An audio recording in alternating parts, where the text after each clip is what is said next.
जय देवता साहिब दत्त महाराज जी बसाहरू ऐतिहासिक लामण ऐता ले मानु तेऊ बसाहरू देव दिना ले लागणों रांची ले बिजुओ ज्यो। देवता साहब का मौसम पर पूर्ण रूप से नियंत्रण है।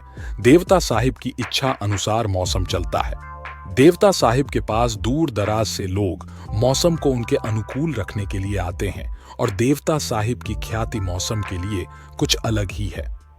एक समय की बात है, उत्तरी भारत के सभी राजा महाराजों को दिल्ली सम्मेलन में दिल्ली के सम्राट ने बुलाया था, जिसमें बुशहर के राजा को भी निमंत्रण भिजवाया गया था। दिल्ली पहुंचने पर दिल्ली के सम्राट ने बुशहर के राजा की परीक्षा लेने की सोची। अगले दिन सम्मेलन को बाहर उपवन में रखा गया और गर्मी का मौसम था।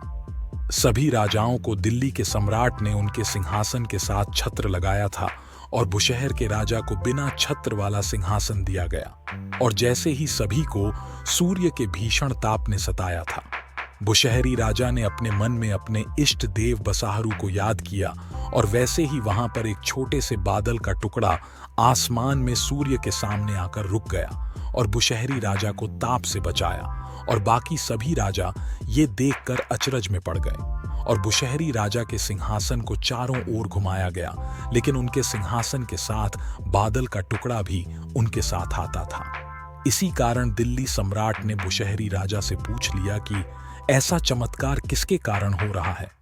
तो राजा ने जवाब दिया कि ये चमत्कार मेरे देवता बसाहरू का है।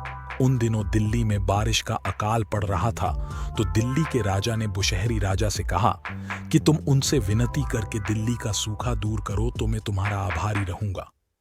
बुशहरी राजा ने एक बार फिर से बसाहरू जी को विनती से फरमाया और सायंकाल के समय उसी बादल के टुकड़े से लगातार 2 दिन तक ऐसी मूसलाधार बारिश हुई कि सारी दिल्ली पानी पानी हो गई।